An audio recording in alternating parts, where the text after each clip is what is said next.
नमस्कार, आप देख रहे हैं राष्ट्र प्रथम और मैं हूं आपके साथ में शोभित पाठक। तो रुक करते हैं महत्वपूर्ण सुर्खियों पर। दिवाली से पहले जारी होगी पीएम किसान सम्मान निधि की 12वीं किस्त। किसानों के खातों में भेजे जाएंगे 20,000 करोड़ रुपए।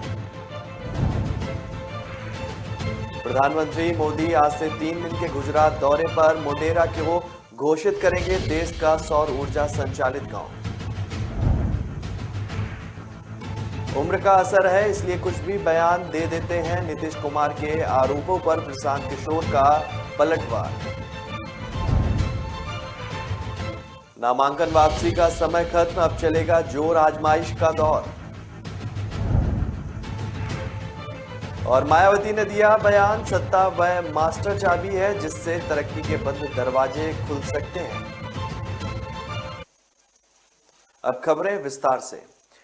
दिवाली से पहले प्रधानमंत्री नरेंद्र मोदी ने किसानों को दी जाने वाली पीएम किसान सम्मान निधि की 12वीं किस्त जारी कर देंगे। प्रधानमंत्री नरेंद्र मोदी 17 अक्टूबर को पूसा स्थित भारतीय कृषि अनुसंधान संस्थान में आयोजित समारोह में किस्त को जारी करेंगे और प्रधानमंत्री मोदी दिल्ली स्थित भारतीय कृषि अनुसंधान में आयोजित होने वाले 2 दिवसीय राष्ट्रीय एग्री स्टार्टअप कॉन्क्लेव और किसान सम्मेलन का उद्घाटन करने के बाद देश के किसानों को भी संबोधित करेंगे। सम्मेलन में देश भर से तकरीबन 25,000 से अधिक उन्नत खेती करने वाले किसानों को आमंत्रित किया गया है। प्रधानमंत्री किसान निधि की 2,000 रुपए की यह 12वीं किस्त होगी। खबर के अनुसार इस बार कुल 10 करोड़ से अधिक किसानों के बैंक खातों में तकरीबन 20,000 करोड़ रुपए भेजे जाएंगे। पीएम किसान सम्मान निधि से देश के कुल 11.30 करोड़ किसानों को 11 किस्तों में कुल 2.10 लाख करोड़ रुपए दिए जा चुके हैं। और इस बार की किस्त जारी करने से पहले कृषि मंत्रालय ने देश के सभी राज्यों को अपने यहाँ किसानों की पात्रता की जांच करने का भी निर्देश दिया है। और जिनके बैंक के खाते, आधार नंबर, जमीन का डिजिटल ब्यौरा समेत निर्धारित मानक पूरे नहीं होंगे, इस बार उनकी किस्त रोकी जा सकती है।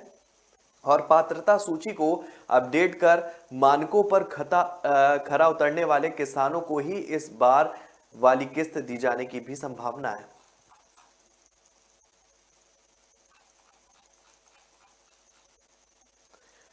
प्रधानमंत्री मोदी आज से 3 दिन के गुजरात दौरे पर। मोटेरा को घोषित करेंगे देश का सौर ऊर्जा संचालित गांव। प्रधानमंत्री नरेंद्र मोदी आज से गुजरात दौरे पर हैं। ये दौरा 3 दिन यानी कि 11 अक्टूबर तक का होना है और इसके बाद 11 अक्टूबर को ही प्रधानमंत्री मोदी मध्य प्रदेश के दौरे पर भी जाएंगे। आपको बता दें कि प्रधानमंत्री मोदी आज महसाड़ा के मोटेरा से अपने दौरे की शुरुआत करेंगे। यहां प्रधानमंत्री मोदी शाम करीब 5:30 बजे विभिन्न परियोजनाओं का उद्घाटन और शिलान्यास उन्होंने किया। शाम लगभग 6:45 बजे मोधेश्वरी माता मंदिर में दर्शन और पूजन भी किया। करीब 7:30 बजे फिर प्रधानमंत्री मोदी सूर्य मंदिर जाएंगे। प्रधानमंत्री का 10 अक्टूबर का शेड्यूल काफी व्यस्त रहने वाला है। वह भरूच के आमोद में लगभग 11 बजे विभिन्न परियोजनाओं का उद्घाटन करेंगे और दोपहर लगभग 3:45 बजे अहमदाबाद मोदी शैक्षणिक संकुलन का उद्घाटन वो करेंगे। इसके बाद शाम 5:30 बजे जामनगर में विभिन्न प्रोजेक्टों का लोकार्पण और शिलान्यास करेंगे। 11 अक्टूबर को प्रधानमंत्री मोदी दोपहर 2:45 बजे सिविल हॉस्पिटल असरबा अहमदाबाद में विभिन्न प्रोजेक्टों का लोकार्पण और शिलान्यास करेंगे। इसके बाद मध्य प्रदेश के लिए रवाना होंगे। वहां पहुंचकर वह उज्जैन में महाकालेश्वर मंदिर जाएंगे, जहां प्रधानमंत्री शाम लगभग 5 बजे दर्शन और पूजन करेंगे। इसके बाद शाम करीब 6:30 बजे महाकाल लोक को राष्ट्र को सौंपेंगे और फिर करीब शाम 7:15 बजे जो है उज्जैन में सार्वजनिक कार्यक्रम में सम्मिलित होंगे। चुनावी रणनीतिकार प्रशांत किशोर और बिहार के मुख्यमंत्री नीतीश कुमार के बीच तंज की लड़ाई जारी है। पीके ने अब नीतीश कुमार के उस बयान का पलटवार किया है जिसमें उन्होंने पीके पर आरोप लगाया था कि वह कांग्रेस में जेडीयू का विलय कराना चाहते थे। पीके ने नीतीश पर तंज कसते हुए कहा कि उन पर उम्र का असर दिख रहा है, वह कहना कुछ चाहते हैं और बोल कुछ देते हैं। प्रशांत किशोर ने आगे कहा कि नीतीश कुमार कह रहे हैं कि मैं बीजेपी के एजेंडे पर काम कर रहा हूं। फिर खुद ही कहते हैं कि मैंने उन्हें कांग्रेस के साथ विलय करने को कहा था। नीतीश भ्रमित और राजनीतिक रूप से अलग थलग होते जा रहे हैं। वह उन लोगों से घिरे हुए हैं जिन पर वे भरोसा नहीं कर सकते हैं। इससे पहले नीतीश कुमार ने प्रशांत किशोर के उत्तराधिकारी वाले दावे पर कहा कि यह झूठ है। उन्हें जो कुछ भी बोलना है वो बोले, हमें इससे कोई भी लेना देना नहीं है। नीतीश ने पीके पर आरोप लगाते हुए कहा था कि प्रशांत किशोर ने एक दिन उनसे आकर कहा था कि अपनी पार्टी को कांग्रेस में मर्ज कर लीजिए। इस पर नीतीश ने कहा कि वह भला कांग्रेस में क्यों मर्ज करेंगे, ये आज से करीब 4-5 साल पहले की बात है।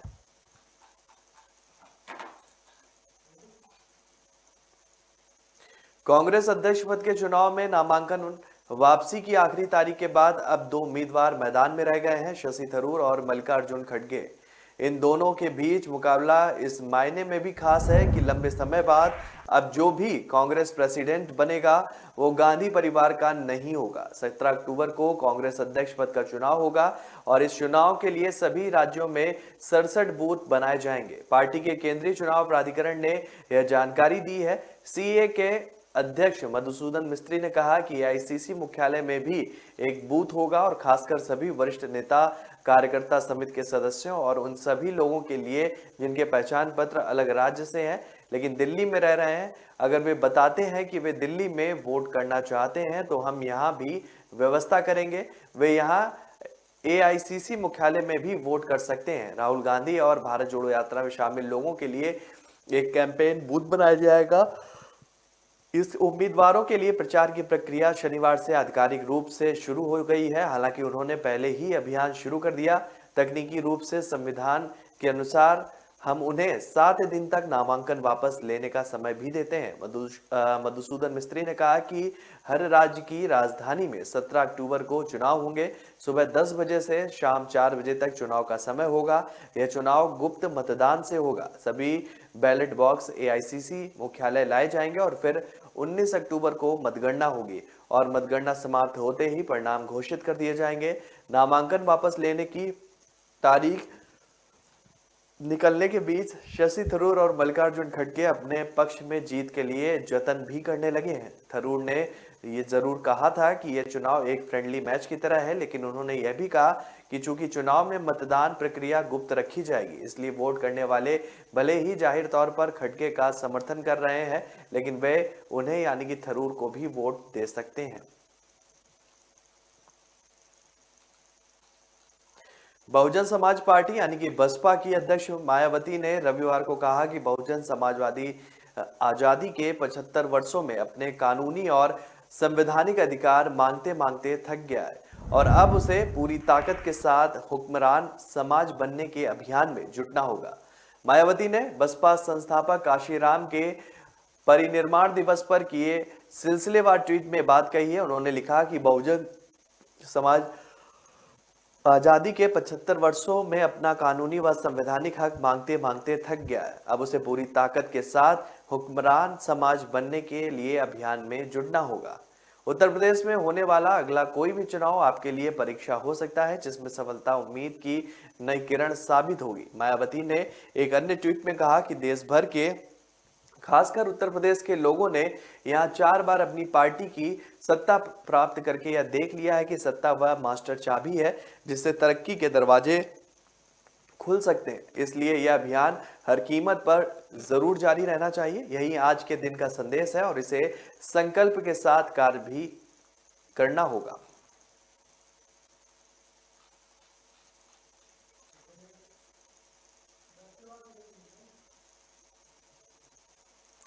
भारतीय रेलवे ने बैंगलोर मैसूर टीपू एक्सप्रेस का नाम बदलकर वोडियार एक्सप्रेस कर दिया है। ट्रेन का नाम बदलने को लेकर बीजेपी सांसद प्रताप सिन्हा ने रेल मंत्रालय को एक चिट्ठी भी लिखी है। रेल मंत्रालय ने इस ट्रेन का नाम बदलने को लेकर एक लेटर भी जारी कर दिया है। अब इस मामले पर राजनीति भी शुरू हो गई है। एआईएमआईएम के अध्यक्ष असुद्दीन ओवैसी ने बीजेपी पर हमला करते हुए कहा कि टीपू की विरासत को बीजेपी कभी नहीं मिटा पाएगी। असुद्दीन ओवैसी ने ट्रेन का नाम बदलने को लेकर ट्वीट किया। उन्होंने अपने ट्वीट में कहा कि बीजेपी सरकार ने टीपू एक्सप्रेस का नाम बदलकर वोडियार एक्सप्रेस कर दिया है। टीपू ने बीजेपी को इसलिए भी परेशान किया है क्योंकि टीपू ने ब्रिटिश साम्राज्य के खिलाफ 3 युद्ध छेड़े थे। किसी दूसरी ट्रेन का नाम भी तो वोडियार एक्सप्रेस के नाम पर रखा जा सकता था। टीपू की विरासत को बीजेपी कभी नहीं मिटा पाएगी। कांग्रेस ने इस मामले को लेकर बीजेपी पर सांप्रदायिक राजनीति करने का भी आरोप लगाया। कर्नाटक कांग्रेस संचार विंग के को चेयरमैन मसूर खान ने इस फैसले को सांप्रदायिक राजनीति का नाम भी दिया है। उन्होंने ट्वीट करते हुए कहा कि टीपू एक्सप्रेस का नाम बदलकर वोडियार एक्सप्रेस क्यों किया गया। ये ट्रेन 42 साल से इस रूट पर चल रही है और किसी को इसके नाम को लेकर कोई आपत्ति नहीं थी। इस नाम का क्या उपयोग है? क्या ये किसी भी तरह से जनता की मदद करता है? ये एक सांप्रदायिक राजनीति है।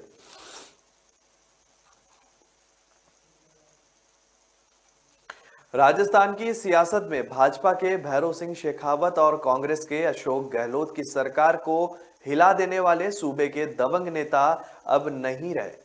विधायक पंडित भंवरलाल शर्मा का आज तड़के निधन हो गया। जयपुर के सवाई मानसिंह अस्पताल में उन्होंने अंतिम सांस ली।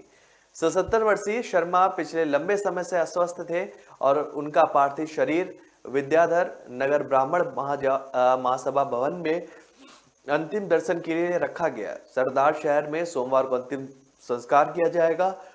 शर्मा के निधन से सियासी जगत में शोक छाया है। शनिवार रात मुख्यमंत्री अशोक गहलोत ने अस्पताल पहुंचकर उनसे मुलाकात की थी। शर्मा के निधन पर सीएम गहलोत समेत कई जनप्रतिनिधियों ने शोक जताया था। भंवरलाल शर्मा के निधन पर सीएम अशोक गहलोत ने दुख जताया था। उन्होंने कहा कि सरदार शहर से कांग्रेस विधायक श्री भंवरलाल शर्मा के निधन पर मेरी गहरी संवेदनाएं हैं।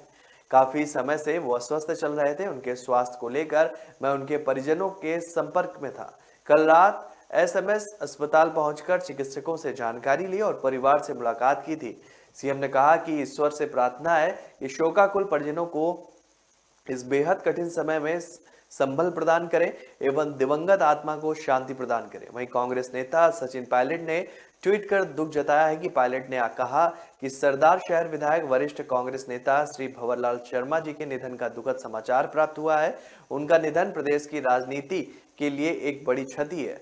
ईश्वर दिवंगत आत्मा को श्री चरणों में स्थान दे एवं शोकाकुल परिजनों को संबल प्रदान करे। वहीं कांग्रेस नेता सचिन पायलट ने ट्वीट कर दुख जताया। पायलट ने कहा कि सरदार शहर विधायक और वरिष्ठ नेता श्री भंवरलाल शर्मा जी के निधन का समाचार मिला था। उनका निधन प्रदेश की राजनीति के लिए एक बड़ी क्षति है।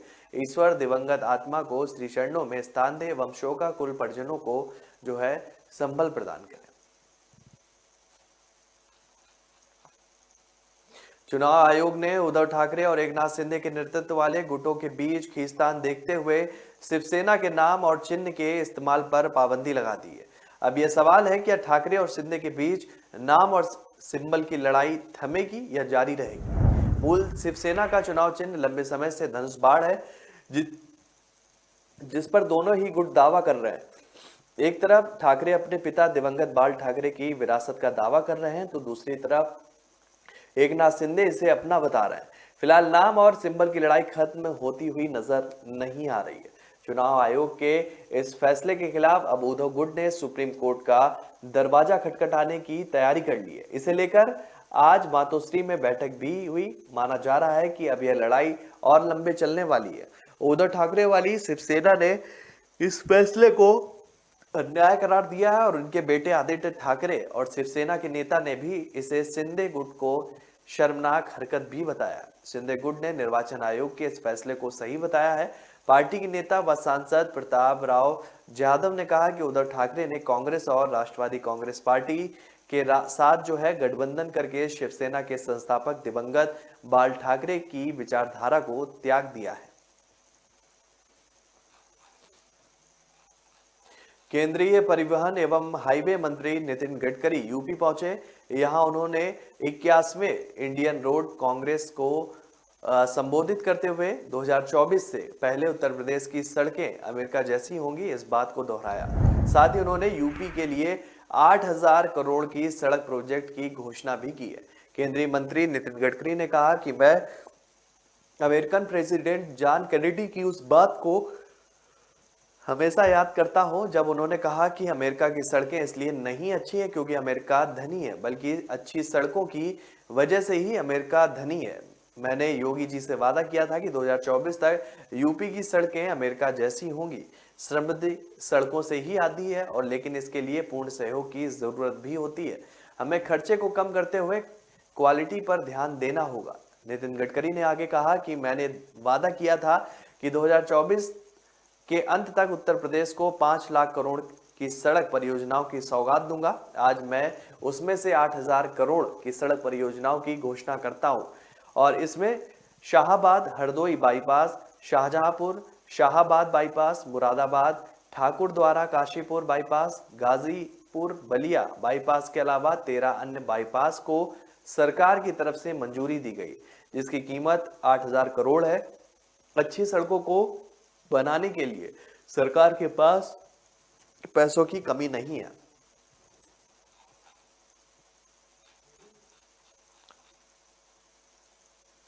झारखंड के दुमका में मारुति कुमारी पेट्रोल हत्याकांड में लोगों का गुस्सा फूट पड़ा है। लोगों ने दुमका भागलपुर मुख्य मार्ग पर नोनी हाट में सड़क जाम कर अपना विरोध प्रकट किया। करीब 7 घंटे तक चले इस जाम में झारखंड के हेमंत सरकार के खिलाफ लोगों का गुस्सा देखा गया। जाम में शामिल लोगों ने सीएम हेमंत सोरेन की खिलाफ जो है जमकर नारेबाजी की और वहीं जाम में पहुंचे गोंडा सांसद निशिकांत दुबे ने भी इस हत्याकांड के लिए सरकार के कानून व्यवस्था को जिम्मेदार ठहराया। उपराजधानी दुमका में पेट्रोल डालकर मारुति कुमारी को जिंदा जलाकर हत्या कर देने के मामले में आज लोगों का गुस्सा फूट पड़ा। लोगों ने परिजनों के साथ मारुति का शव लेकर करीब 7 घंटे तक जाम किया। लोग प्रशासन और सरकार से आरोपी राजेश राउत को लोगों को सौंप देने की मांग पर अड़े रहे। इस जाम में पीड़ित परिवार को 2 लाख आर्थिक सहायता दी जाएगी। सांसद निशिकांत दुबे ने लोगों को काफी समझाया, लेकिन लोगों के आपसी मांग पर अड़े रहने से बीजेपी सांसद और विधायक सहित नेताओं को लेकर बैरंग लौटना पड़ा। इस दौरान लोगों ने सरकार के खिलाफ जमकर नारेबाजी की। बीजेपी विधायक और सांसद के जाने के बाद लोगों को समझाने से जाम खत्म कर दिया गया। इधर निशिकांत दुबे ने लगातार हो रहे बेटियों के हत्याकांड से हेमंत सरकार के कानून व्यवस्था पर सवाल खड़ा कर दिया। सांसद ने कहा कि हेमंत सरकार में बेटियां सुरक्षित नहीं है। लगातार एक के बाद एक घटना घट रही है और सरकार कोयला, बालू और गिट्टी की अवैध कारोबार में जुटी हुई है। घटना को लेकर प्रशासन संवेदनशील नहीं है। गारंटी नहीं है कि आने वाले दिनों में बेटी की जान नहीं जा सकती। यहाँ एक ग्रोमिंग गैंग काम कर रहा है। तो रुक रहे हैं एक छोटे से ब्रेक के लिए। ब्रेक के बाद जल्द हाजिर होंगे।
जब सोच सुंदर होगी तभी तो देश सुंदर होगा।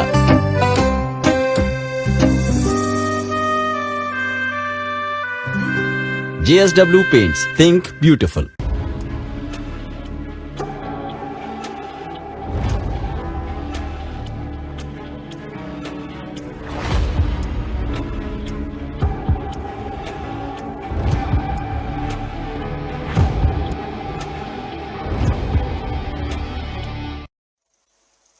ब्रेक के बाद फिर स्वागत है आपका। रुक करते हैं आगे की खबरों पर। कानपुर में राष्ट्रीय स्वयंसेवक संघ के संचालक मोहन भागवत 3 दिवसीय प्रवास पर है और भागवत नाना राव पार्क में आयोजित महर्षि वाल्मीकि जन्मोत्सव कार्यक्रम में पहुंचे। उन्होंने पार्क में स्थापित वाल्मीकि की प्रतिमा पर माल्यार्पण कर उन्हें श्रद्धांजलि दी। इसके अलावा उन्होंने डॉक्टर भीमराव अंबेडकर सहित कई अन्य महापुरुषों की प्रतिमा पर भी माल्यार्पण किया। मोहन भागवत ने कहा कि वाल्मीकि समाज को संघ की शाखाओं में जाकर और स्वयंसेवकों से संपर्क कर देश के उत्थान में समर्पण भाव से योगदान करने का प्रयास करना चाहिए। उन्होंने कहा कि वाल्मीकि समाज सहित देश के दूसरे समाज में भी जो बुराइयां हैं उन सभी को छोड़कर हमें आगे बढ़ने का संकल्प लेना होगा। भागवत ने कहा कि सिर्फ व्यक्तिगत रूप से नहीं बल्कि पूरे समाज का जुड़ाव जरूरी है। महर्षि वाल्मीकि से संवेदना, समर्पण और कर्तव्य की भावना समाज के लोगों को सीखनी होगी। बाबा साहब अम्बेडकर, भीमराव अम्बेडकर ने संविधान में समाज को ले अधिकार देने के लिए कानून को स्थापित किया है, लेकिन सिर्फ कानून स्थापित करने से ही सब कुछ नहीं होगा। हमारे मन में देश और अपने आप को आगे ले जाने का संकल्प होना आवश्यक है। बताते चले कि मोहन भागवत सोमवार को स्वर संगम घोष शिविर में संघ के कानपुर प्रांत से जुड़े 21 जनपदों से आए 5000 से अधिक स्वयंसेवकों को संबोधित वो कर रहे थे और इस बीच अलग अलग समय में दीनदयाल उपाध्याय विद्यालय में स्वयंसेवक व संघ पदाधिकारियों के साथ उन्होंने बैठक को भी साझा किया। इसमें आगे की कार्य योजना पर चर्चा की जाएगी। संघ प्रमुख अपने प्रवास के दौरान शहर के विशिष्ट जनों से मुलाकात भी उन्होंने की। इसमें उद्यमी, चिकित्सक, शिक्षक, अधिवक्ता वर्ग भी शामिल है। कहा जा रहा है कि संघ प्रमुख कानपुर और इसके आसपास से जुड़े क्षेत्रों की स्थिति से अवगत होने के अलावा कारोबार, शिक्षा, सुविधाओं को आगे की संभावनाओं को लेकर उन्होंने लोगों से बात की है। समाजवादी पार्टी के संरक्षक व पूर्व रक्षा मंत्री मुलायम सिंह यादव की तबीयत अभी भी नाजुक है। बीते कुछ दिनों से गुरुग्राम के मेदांता अस्पताल में आईसीयू में दाखिल है, जहां विशेषज्ञ डॉक्टरों की टीम उनकी निगरानी कर रही है। आपको बता दें कि मेदांता अस्पताल ने शनिवार को बयान जारी कर बताया था कि मुलायम सिंह यादव की हालत अभी भी नाजुक बनी हुई है और वह जीवन रक्षक दवाओं पर हैं अभी। उधर मुलायम सिंह यादव के चाहने वाले उनके शीघ्र स्वस्थ लाभ के लिए दुआएं भी कर रहे हैं। इस बीच मुलायम सिंह यादव के परिवार वालों ने अपील की थी कि नेताजी ठीक हैं और यहां अस्पताल में उनसे मिलने कार्यकर्ता ना आए। कार्यकर्ताओं और नेताओं की भीड़ को देखते हुए अस्पताल ने सुरक्षा व्यवस्था को और भी पुख्ता कर दिया है। मुलायम सिंह के पुत्र अखिलेश यादव अस्पताल में ही डेरा डाले हुए हैं। सपा संरक्षक मुलायम सिंह यादव की तबीयत करीब 3 साल से गड़बड़ चल रही है। वह महीने में कभी 2 बार तो कभी 1 बार जांच के लिए अस्पताल में भर्ती होते रहे हैं, लेकिन अगस्त महीने से उनकी हालत में लगातार गिरावट दर्ज हुई है। मुलायम सिंह यादव को प्रोस्टेट से जुड़ी हुई समस्या बताई जा रही है और इस वजह से वह लगातार मेदांता अस्पताल के विशेषज्ञों की निगरानी में रहते हैं। लखनऊ रहने पर किसी तरह की समस्या होने पर यहाँ के अस्पताल में दिखाते हैं और इससे पहले उन्हें 15 जून को मेदांता में भर्ती कराया गया था, जहां रूटीन जांच के बाद उन्हें डिस्चार्ज कर दिया गया। इसके बाद से लगातार उन्हें किसी न किसी तरह की समस्या बनी रही है। उनकी पत्नी साधना गुप्ता के निधन के बाद उन्हें कई तरह की अन्य समस्याएं भी हो गई थी और इस वजह से वह ज्यादातर वक्त से दिल्ली में ही रहे हैं। दिल्ली के मुख्यमंत्री और आप संयोजक अरविंद केजरीवाल गुजरात दौरे पर गए। वहीं केजरीवाल ने गुजरात में आम पार्टी की सरकार बनने पर गुजरात की महिलाओं के खाते में 1000 रुपए भेजने का भी ऐलान कर दिया। आज यानी कि रविवार को केजरीवाल एक जनसभा को संबोधित कर रहे थे। जनसभा में केजरीवाल के साथ पंजाब के मुख्यमंत्री भगवंत मान भी मौजूद थे। केजरीवाल ने सरकार बनने पर गुजरात की महिलाओं के लिए 1000 रुपए खाते में देने की बात कही है। केजरीवाल ने घोषणा करते हुए कहा कि 1000 रुपए हर महिला के खाते में देंगे। जनसभा को संबोधित करते हुए केजरीवाल ने माइक पर गुजराती में कहा कि मैं अपनी बहनों से कहना चाहता हूं कि उन्हें अब चिंता करने की कोई भी जरूरत नहीं है, तुम्हारा भाई आ गया है। आपको बता दें कि केजरीवाल और पंजाब के मुख्यमंत्री भगवंत मान ने शनिवार को गुजरात के 2 दिवसीय दौरे की शुरुआत की थी। आपको बता दें गुजरात में इस साल जो है दिसंबर में विधानसभा चुनाव होना है और आम आदमी पार्टी के दोनों नेता आदिवासी बाहुल्य वलसाड़ जिले के धर्मपुर और सूरत जिले के कडोदरा में जनसभाओं को संबोधित कर रहे थे। आपके राष्ट्रीय संयोजक केजरीवाल मान ने दाहोद शहर में एक जनसभा को संबोधित किया था और वडोदरा में तिरंगा यात्रा में भाग लिया था।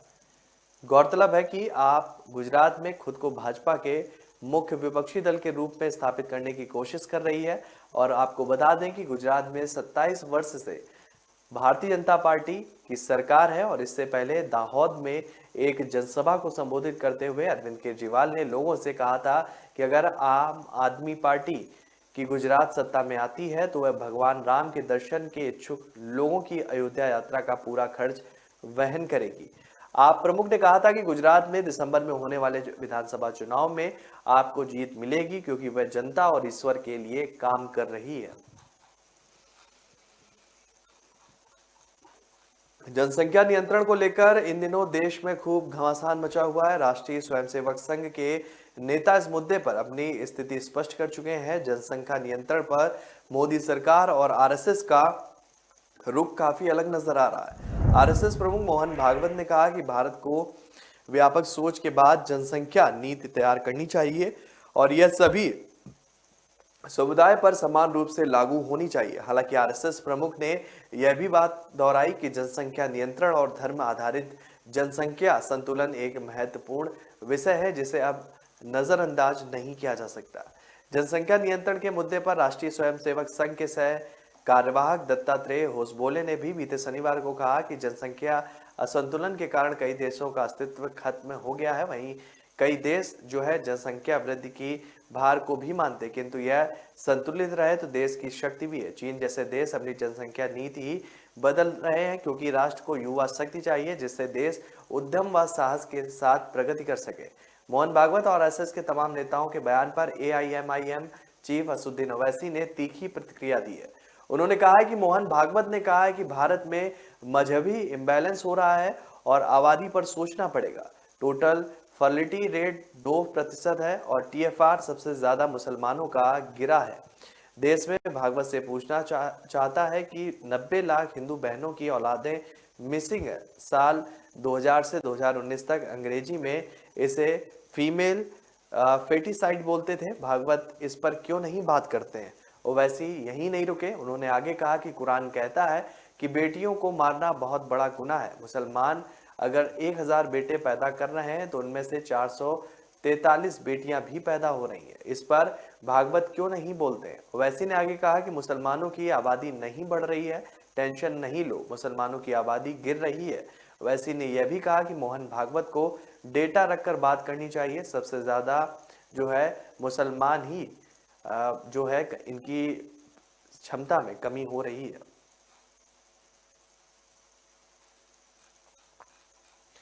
द्रविड़ मुन्नेन द्रमुक के दिग्गज नेता और तमिलनाडु के मुख्यमंत्री एमके स्टालिन को रविवार को ही पार्टी की आम परिषद की बैठक में सर्वसम्मत से पार्टी अध्यक्ष चुना गया।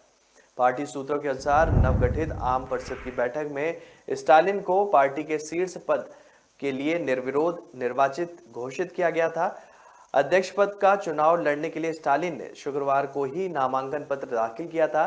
स्टालिन ने पार्टी मुख्यालय अन्ना अरिवालम पहुंचकर पार्टी के अहम पद के चुनाव के लिए अपना नामांकन पत्र दाखिल किया। इस दौरान पार्टी के महासचिव सहित कई वरिष्ठ नेता और राज्य के मंत्री दुरई मुरुगन, कोषाध्यक्ष टीआर बालू, सांसद कनिमोजी और ए राजा के अलावा द्रमुक युवा शाखा के सचिव विधायक उदयनिधि स्टालिन सहित कई वरिष्ठ नेता मुख्यमंत्री के नामांकन पत्र दाखिल के समय मौजूद थे। पार्टी के वरिष्ठ नेता दुरई मुरुगन और टीआर बालू को निर्विरोध रूप में क्रमशः महासचिव और कोषाध्यक्ष चुना गया। तीनों नेता दूसरी बार अपने पदों पर निर्वाचित हुए हैं। मुख्यमंत्री स्टालिन को यहां आम परिषद के बैठक स्थल पहुंचने पर पार्टी कार्यकर्ताओं ने गर्मजोशी से उनका स्वागत किया। द्रमुक के 15वें संगठनात्मक चुनाव के तौर पर पार्टी अध्यक्ष, महासचिव और कोषाध्यक्ष राज्य में विभिन्न स्तरों पर पार्टी के पदों के चुनाव के बाद निर्वाचित हुए। दिवंगत एम करुणानिधि के छोटे बेटे स्टालिन द्रमुक के कोषाध्यक्ष और युवा इकाई के सचिव समेत पार्टी के कई पदों पर वो रह चुके हैं। स्टालिन को करुणानिधि के निधन के बाद 2018 में पार्टी का निर्विरोध अध्यक्ष चुना गया था। स्टालिन द्रमुक के दूसरे अध्यक्ष हैं। अक्टूबर के शुरुआती सप्ताह में विदा होने वाला मानसून उत्तर भारत में सितंबर बरपा रहा है। नोरू चक्रवात की वजह से इसके पूरे महीने बने रहने की भी संभावना है। इस कारण हो रही बारिश के चलते दिल्ली, एनसीआर व उत्तर प्रदेश समेत अलग अलग राज्यों में जलभराव की स्थिति बन गई है। वहीं मौसम विभाग ने कहा है कि उत्तर प्रदेश, दिल्ली, उत्तराखंड, पश्चिम मध्य प्रदेश, पूर्वी राजस्थान, आंध्र प्रदेश, केरल, गुजरात, महाराष्ट्र समेत कई राज्यों में बारिश का दौर जारी रहेगा। राष्ट्रीय राजधानी दिल्ली में 2007 के बाद 24 घंटे में सबसे ज्यादा बारिश दर्ज की गई है। रविवार को भारत मौसम विभाग के आंकड़ों के अनुसार शहर में रविवार सुबह 74 मिमी की लगातार बारिश रिकॉर्ड की गई। इसके बाद पारा सामान्य से 10 डिग्री नीचे आ गया। वहीं लगातार बारिश के चलते प्रदूषण के स्तर में भी सुधार हुआ है। उत्तर प्रदेश में मथुरा गोरखपुर शहर में तड़के तालाब में बदल गई है। निचले इलाकों में पानी भर गया है। वहीं बलरामपुर में भारी बारिश के बाद बाढ़ जैसे हालात बन गए हैं। एनडीआरएफ की टीमें राहत और बचाव कार्य के लिए बुलाई गई हैं। मौसम विभाग ने आगामी दिनों में दक्षिण और पूर्वोत्तर भारत के कई राज्यों में बारिश की संभावना जताई है। मौसम विभाग ने अलर्ट जारी किया है, जिसमें अगले 3 दिनों तक देश के 17 राज्यों में भारी बारिश का अनुमान जताया गया है। जमुई सांसद चिराग पासवान के पटना आते ही बिहार के मुख्यमंत्री नीतीश कुमार पर बरस पड़े। चिराग पासवान ने नगर निकाय चुनाव पर लगी रोक को लेकर कहा कि नीतीश कुमार अधिपिछड़ा विरोधी नहीं, बिहारी विरोधी है। पूरे बिहार की जनता के विरोध में निर्णय लेने वाले मुख्यमंत्री अभी तक उनका कोई भी इतिहास जो है वो ठीक नहीं है। उनकी हर नीति में कहीं ना कहीं जो है हर फैसला बिहार की जनता के विरोध में ही रहता है, इसमें कहीं कोई शक नहीं है। इस दौरान चिराग पासवान ने कहा कि अगर बीजेपी उन पर आरोप लगा रही है तो मैं कहूंगा कि नीतीश कुमार सिर्फ अतिपिछड़ा विरोधी ही नहीं बल्कि दलित विरोध में युवा विरोधी भी है। उन्होंने कहा कि मुख्यमंत्री ने बिहारियों के हित में कौन सा ऐसा कार्य किया है, कौन से ऐसे निर्णय लिए हैं जिससे बिहार का विकास हुआ हो या फिर बिहार बाकी राज्यों से बेहतर उसने प्रदर्शन किया हो। यह आंकड़े नीति आयोग के हैं, सरकारी है। यह दर्शाता है कि विकास के जितने मापदंड हो, हर मापदंड में बिहार सबसे निचले पायदान पर है। अगले पायदान पर बिहार तब होता है जब अपराध और लूट की बात होती है। आगे चिराग पासवान ने कहा कि नीतीश कुमार युवा विरोधी हैं। मुख्यमंत्री ने 2005 में कहा था कि मेरा सपना है कि बिहार से पलायन किए हुए जितने भी लोग हैं वह बिहार वापस आए। 2005 से आज तक जो मुख्यमंत्री 17 साल में अपने सपने को पूरा नहीं कर पाए, वह दूसरे के सपनों को क्या पूरा करेंगे। जब तक मुख्यमंत्री नीतीश कुमार बिहार का नेतृत्व करेंगे तब तक बिहार का विकास संभव नहीं है।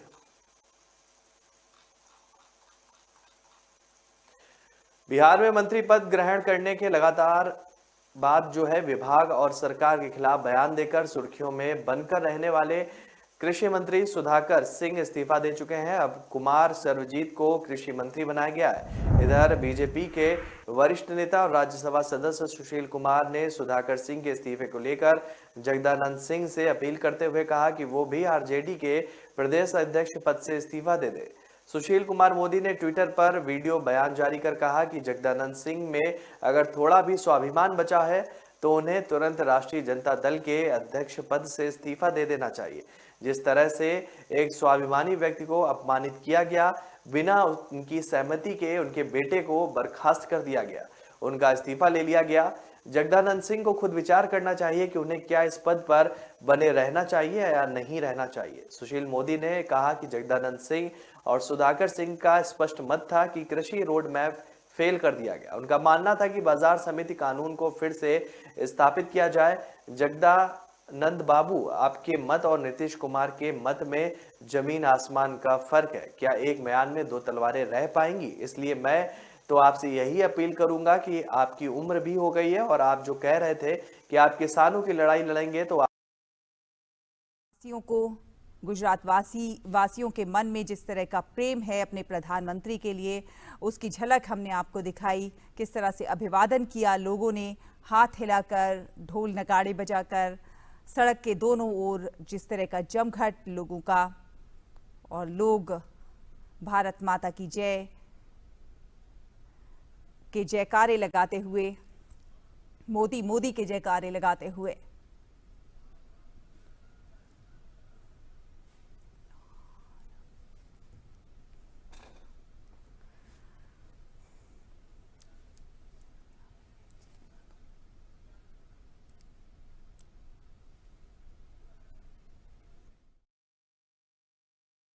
बीजेपी की फायर ब्रांड नेता और मध्य प्रदेश की पूर्व मुख्यमंत्री उमा भारती ने आगामी लोकसभा चुनाव लड़ने का ऐलान किया है। उन्होंने मध्य प्रदेश और उत्तर प्रदेश को छोड़कर किसी अन्य राज्य से 2024 के चुनावी मैदान में उतरने की इच्छा जताई है।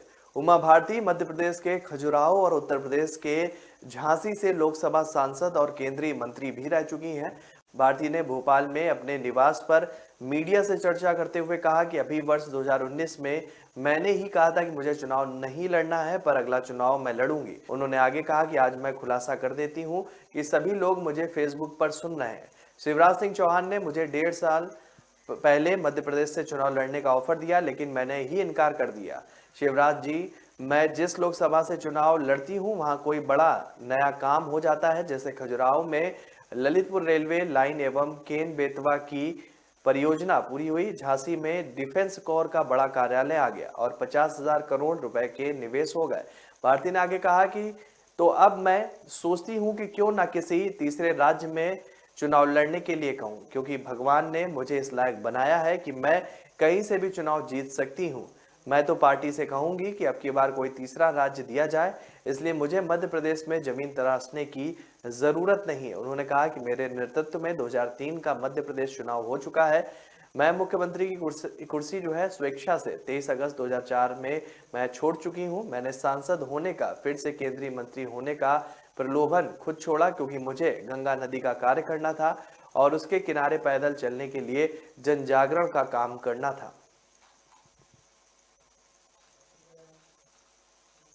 मध्य प्रदेश में शराब बंदी की मांग कर पूर्व मुख्यमंत्री उमा भारती अक्सर कहती रही हैं और बयान से सरकार को असहज में डालने वाली उमा भारती ने भोपाल में प्रेस वार्ता करके सभी को चौंका दिया।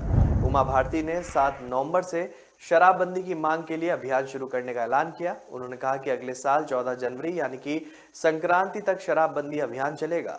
उन्होंने अभियान के दौरान घर भी नहीं जाने की घोषणा की। उन्होंने कहा कि शराबबंदी की मांग के लिए शुरू किए गए अभियान में नदी किनारे पेड़ के नीचे शराब दुकान के सामने टेंट में चौपाल लगाऊंगी। उमा भारती ने आगे बताया कि शराबबंदी की मांग के लिए अभियान चलाने का फैसला हाल ही में बंद किए गए कुछ अहाते एवं दुकानों का उदाहरण है। पूर्व मुख्यमंत्री ने उन्होंने कहा कि मुख्यमंत्री ने मुझे सूचित किया था कि कुछ शराब की दुकानों को बंद कर दिया गया है, हालांकि दुकानें खुली रही। शराब के व्यापारियों को कोर्ट से स्टे लाने का पर्याप्त समय भी मिल गया। मैं हंसी का पात्र बनकर ठगी सी रह गई, इसलिए मुझे शराबबंदी के लिए अभियान शुरू करने का निर्णय लेना पड़ रहा है। उन्होंने नियंत्रित शराब वितरण व्यवस्था मध्य प्रदेश में लागू करने की मांग को भी दोहराया। उन्होंने कहा कि शराब के खिलाफ जागरूकता अभियान चलाया जाए। पूर्व मुख्यमंत्री उमा भारती का कहना है कि अभियान से मुख्यमंत्री की घोषणा पर अमल करने के लगे हुए सरकारी अमले सजग रहेंगे, खासकर विधि विभाग स्टे लेने का मौका नहीं देगा। उन्होंने बताया कि लाखों लोगों की जिंदगी और भविष्य बचाने के लिए 2 महीने की साधना मुझे धन्य करेगी। तो रुक रहे हैं छोटे से ब्रेक के लिए, ब्रेक के बाद जल्द हाजिर होंगे।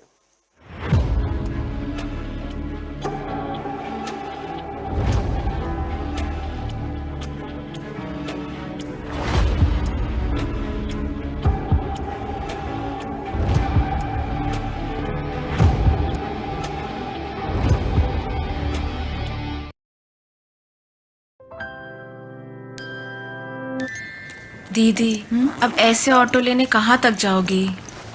दरवाजे तक।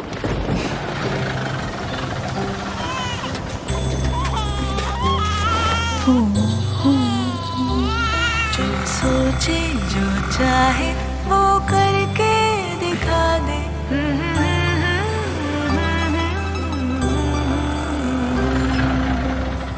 Thank you. Welcome back Kavita. Auto ढूंढने की परेशानी और पुराने तरीकों की कहानी पीछे छोड़ो। उबर ऑटो से बस सोचो और चल पड़ो। उबर, बस सोचो और चल पड़ो।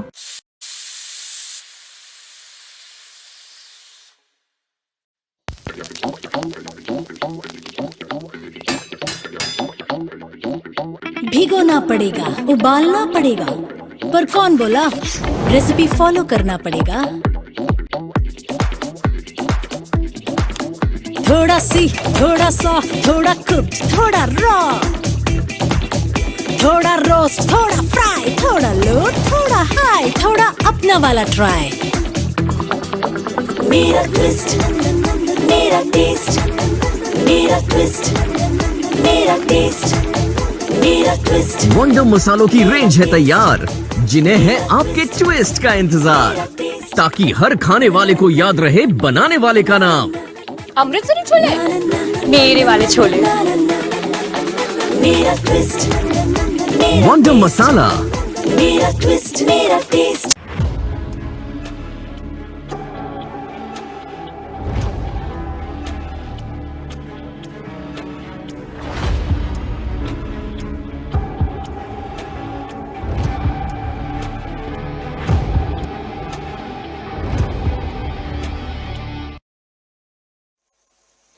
ब्रेक के बाद फिर स्वागत है आपका। रुक करते हैं आगे की खबरों पर।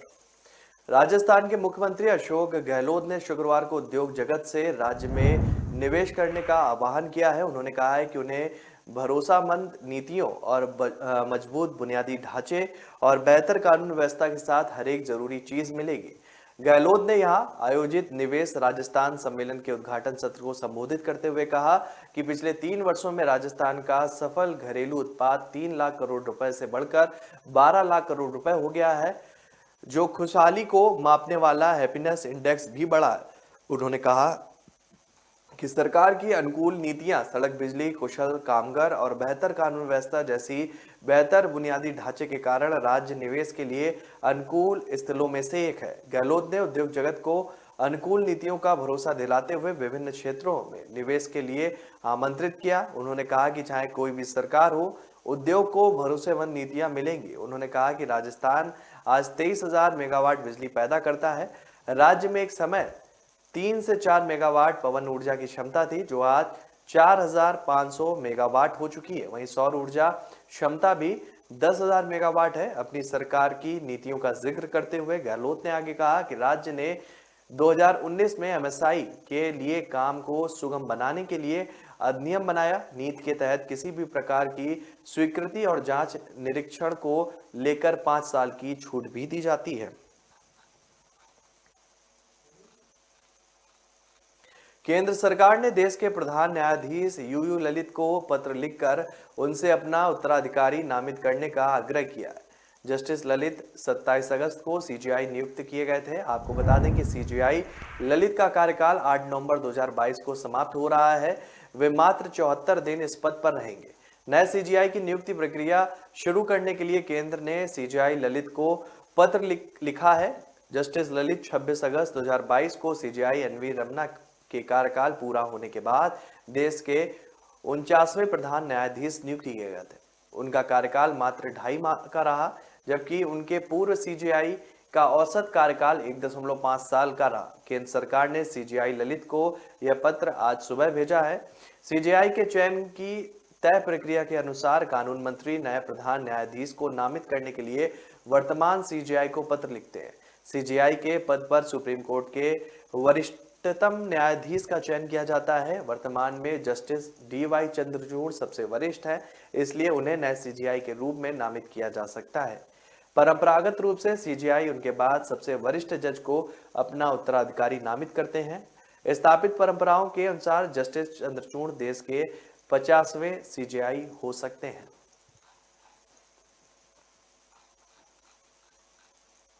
दिल्ली की 2021-22 की आबकारी नीति मामले में ईडी ने दिल्ली, पंजाब और हैदराबाद की करीब 3 दर्जन जगहों पर तलाशी अभियान को शुरू कर दिया था।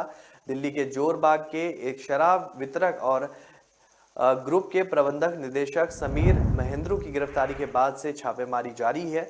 समीर महेंद्रू को सीबीआई ने गिरफ्तार किया है।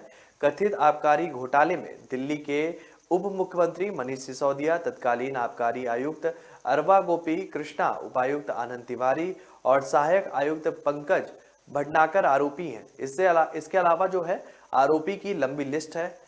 मनीष सिसोदिया के खिलाफ सीबीआई और ईडी दोनों ने मामला दर्ज किया है। मामले को लेकर ईडी और सीबीआई ने आरोप लगाया था कि आबकारी नीति को संशोधित करते समय अनियमितताएं बरती गई। लाइसेंस धारकों को अनुसूचित लाभ दिया गया, लाइसेंस फीस को माफ या कम किया गया, L1 लाइसेंस को सक्षम प्राधिकारी के बिना बढ़ाने की मंजूरी दी गई। बताया गया कि दिल्ली के शराब नीति घोटाले से जुड़े धन संशोधन के मामले में ईडी की टीम 35 जगहों पर तलाशी अभियान चला रही है। दिल्ली के मुख्यमंत्री अरविंद केजरीवाल ने ट्वीट कर ईडी की कार्रवाई पर सवाल भी उठाया। सीएम केजरीवाल ने लिखा कि 500 से ज्यादा रेड 3 महीनों से सीबीआई और ईडी के 300 से ज्यादा अधिकारी 24 घंटे में इस रेड को करने में लगे हुए थे। मनीष सिसोदिया के खिलाफ सबूत ढूंढने के लिए कुछ नहीं मिला, क्योंकि कुछ किया ही नहीं तो मिलेगा कहां से। अपनी गंदी राजनीति के लिए इतने अधिकारियों का समय बर्बाद किया जा रहा है, ऐसे देश कैसे तरक्की करेगा, ये आरोप अरविंद केजरीवाल ने लगाया था। अब हवाई यात्रा के दौरान भी पालतू कुत्ते और बिल्ली को साथ ले जा सकेंगे। इसकी शुरुआत भारत की सबसे नई एयरलाइंस आकाशा एयर करने जा रही है।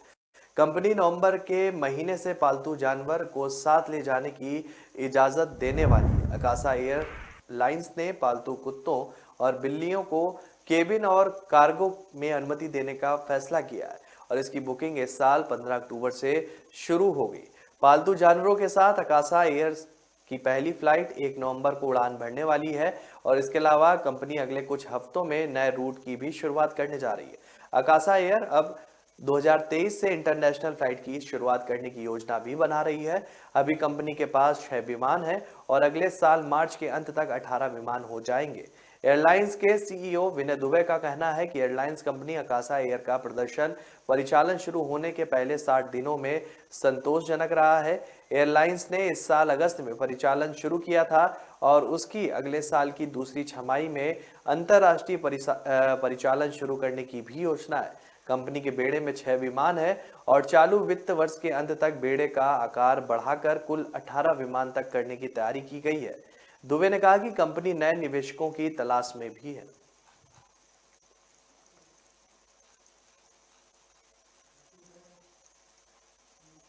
उत्तरकाशी एवलांच हादसे में अभी तक 19 लोगों की मौत हो चुकी है, साथ ही 13 लोग लापता हैं। आपको बता दें कि 70 घंटे से रेस्क्यू ऑपरेशन जारी है, लेकिन बीच बीच में मौसम खराब होने के चलते रेस्क्यू ऑपरेशन रोकना पड़ रहा है। ये घटना द्रौपदी का डांडा शिखर पर हिमस्खलन के बाद हुई है। उत्तराखंड के डीजीपी अशोक कुमार ने बताया कि उत्तरकाशी हिमस्खलन के बाद अब तक कुल 19 शव बरामद किए जा चुके हैं। शुक्रवार को उन्नत हेलीकॉप्टर से शवों को मताली हेलीपैड तक लाने का प्रयास किया गया।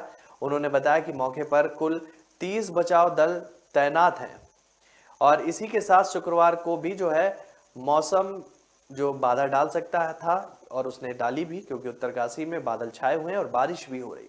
वहीं 10 ट्रैकर ट्रेनी अभी भी लापता है और 19 शव जो है बरामद किए जा चुके हैं। आपको बता दें कि उत्तरकाशी एवलांच हादसे में गुरुवार से high altitude warfare school Gulmarg की टीम भी लग चुकी है। ये टीम भी हिमस्खलन में फंसे हुए लोगों का रेस्क्यू कर रही है। ये गुलमर्ग और सियाचिन जैसे हाई एल्टीट्यूड पर युद्ध करने में परंपरागत होते हैं। टीम के 15 लोग जो है पहले ही उत्तरकाशी पहुंच चुके हैं। ये टीम सेना को भी ग्लेशियर में कैसे बचाव करके रहना है उसकी ट्रेनिंग देती है। हाई एल्टीट्यूड वारफेयर स्कूल की टीम के साथ आईटीबीपी, एसडीआरएफ, एनआईएस और एनडीआरएफ के साथ बचाव कार्य की टीमें लगी हुई हैं। अब रेस्क्यू के लिए 16,000 फीट की ऊंचाई पर एक उन्नत हेलीकॉप्टर लैंडिंग ग्राउंड भी तैयार किया गया है। आपको बता दें कि घटना मंगलवार को हुई थी, जिसके बाद से लगातार रेस्क्यू ऑपरेशन जारी है और पर्वतारोहण के लिए गए थे, तभी ये हादसा हुआ जिसमें कुछ पर्वतारोही जो है वो लापता हो गए।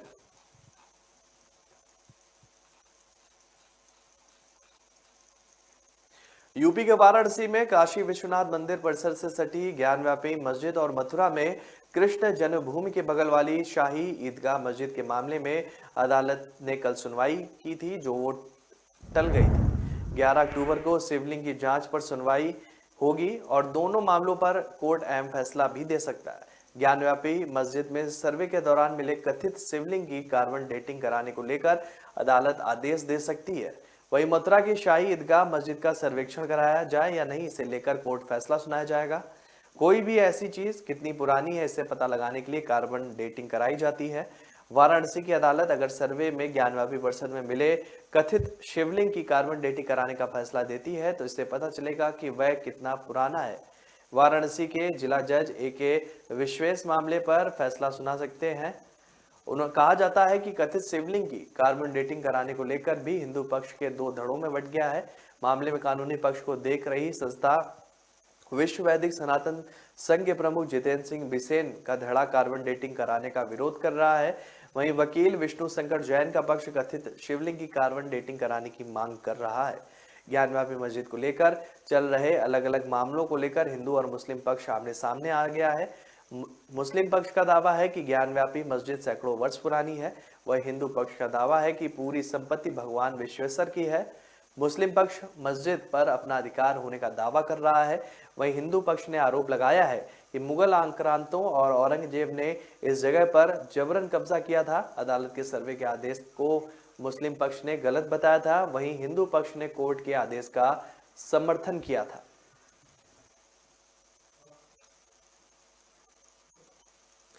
तो रुक रहे हैं छोटे से ब्रेक के लिए। ब्रेक के बाद जल्द हाजिर होंगे।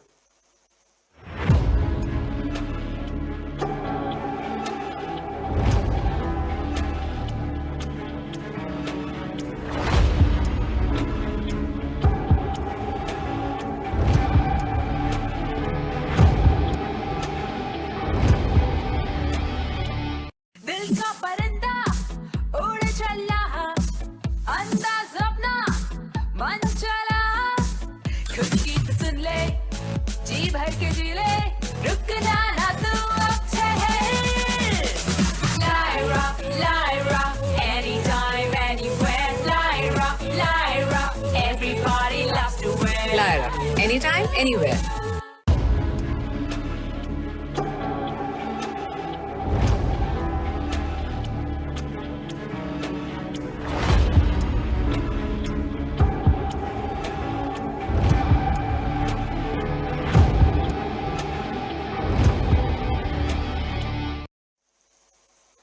ब्रेक के बाद फिर स्वागत है आपका। रुक करते हैं आगे की खबरों पर। कानपुर में राष्ट्रीय स्वयंसेवक संघ के सरसंघचालक मोहन भागवत 3 दिवसीय प्रवास पर है। भागवत नानाराव पार्क में आयोजित महर्षि वाल्मीकि जन्मोत्सव कार्यक्रम में पहुंचे। उन्होंने पार्क में स्थापित वाल्मीकि की प्रतिमा पर माल्यार्पण कर उन्हें श्रद्धांजलि भी दी। इसके अलावा उन्होंने डॉक्टर भीमराव अंबेडकर सहित कई अन्य महापुरुषों की प्रतिमा पर माल्यार्पण भी किया।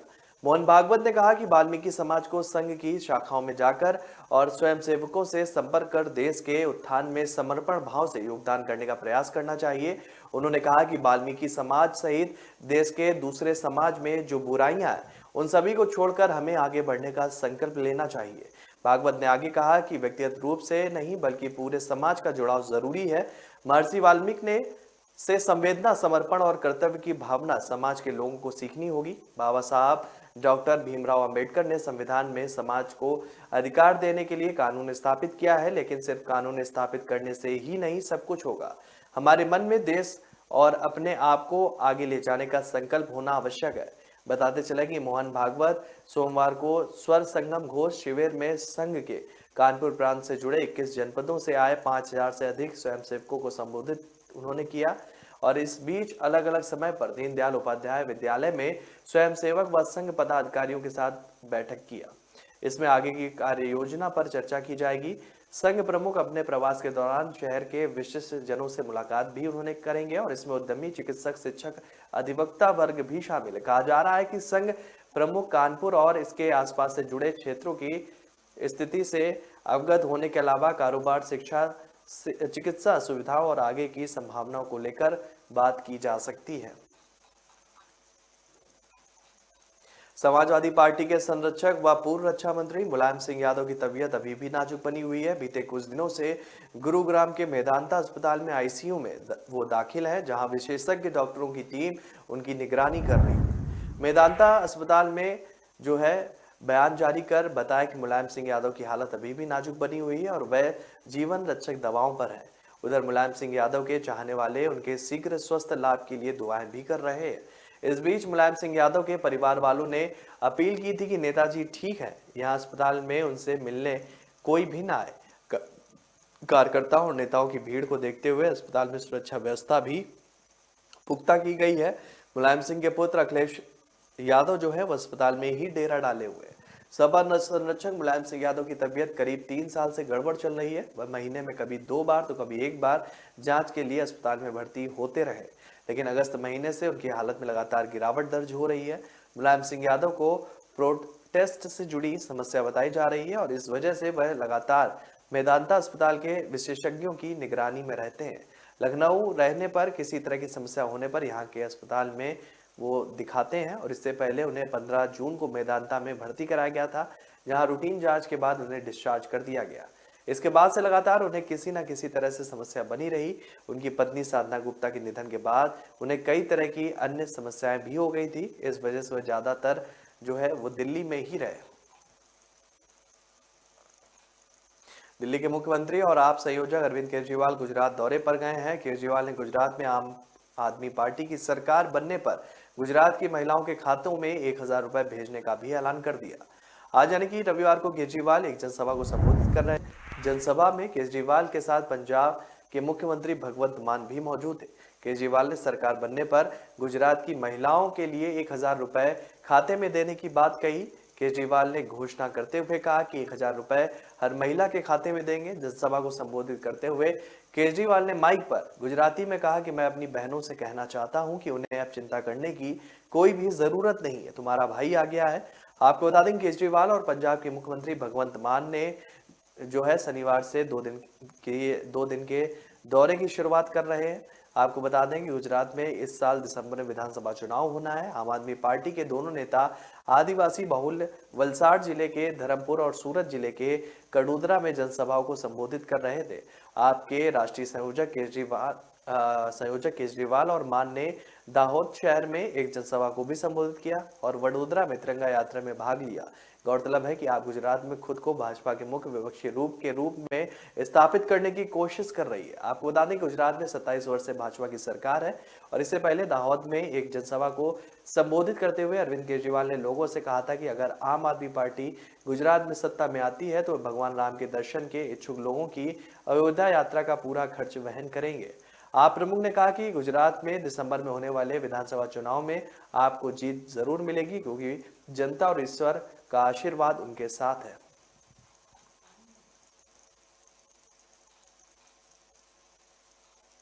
जनसंख्या नियंत्रण को लेकर इन दिनों देश में खूब घमासान मचा हुआ है। राष्ट्रीय स्वयंसेवक संघ के नेता इस मुद्दे पर अपनी स्थिति भी स्पष्ट कर चुके हैं। जनसंख्या नियंत्रण पर मोदी सरकार और आरएसएस का रुख काफी अलग अलग नजर आ रहा है।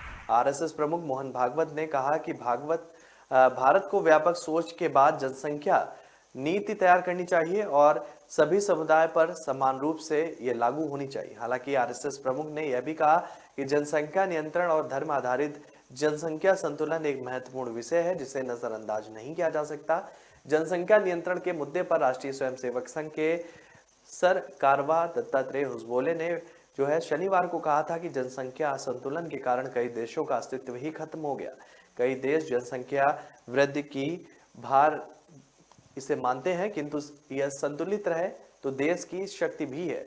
चीन जैसे देश अपनी जनसंख्या नीति ही बदल चुके हैं, क्योंकि राष्ट्र को युवा शक्ति चाहिए जिससे देश उद्यम व साहस के साथ प्रगति के मार्ग पर अग्रसर रहे। मोहन भागवत और आरएसएस के तमाम नेताओं के बयान पर एआईएमआईएम चीफ असदुद्दीन ओवैसी ने तीखी प्रतिक्रिया दी है। उन्होंने कहा कि मोहन भागवत ने कहा कि भारत में मजहबी इम्बैलेंस हो रहा है और आबादी पर सोचना पड़ेगा। टोटल फर्टिलिटी रेट 2% है। टीएफआर सबसे ज्यादा मुसलमानों का गिरा है। देश में भागवत से पूछना चाहिए कि 90 लाख हिंदू बहनों की औलादें मिसिंग है। साल 2000 से 2019 तक अंग्रेजी में इसे फीमेल फेटिसाइड बोलते थे। भागवत इस पर क्यों नहीं बात करते? वैसे यही नहीं रुके, उन्हें आगे कहा उन्होंने कि कुरान कहता है कि बेटियों को मारना बहुत बड़ा गुनाह है। मुसलमान अगर 1000 बेटे पैदा कर रहे हैं तो उसमें 943 बेटियां भी पैदा हो रही है। इस पर भागवत क्यों नहीं बात करते? वैसी ने आगे कहा कि मुसलमानों की आबादी नहीं बढ़ रही है, टेंशन नहीं लो, मुसलमानों की आबादी गिर रही है। ओवैसी ने यह भी कहा कि मोहन भागवत को डेटा रखकर बात करनी चाहिए।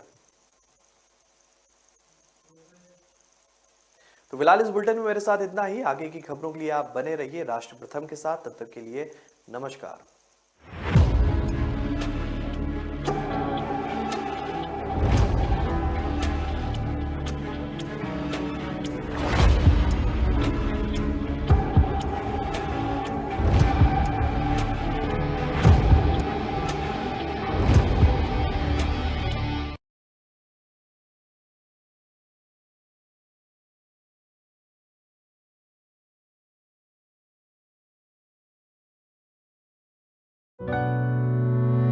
चंद्रू, कहाँ ले जा रहा मुझे?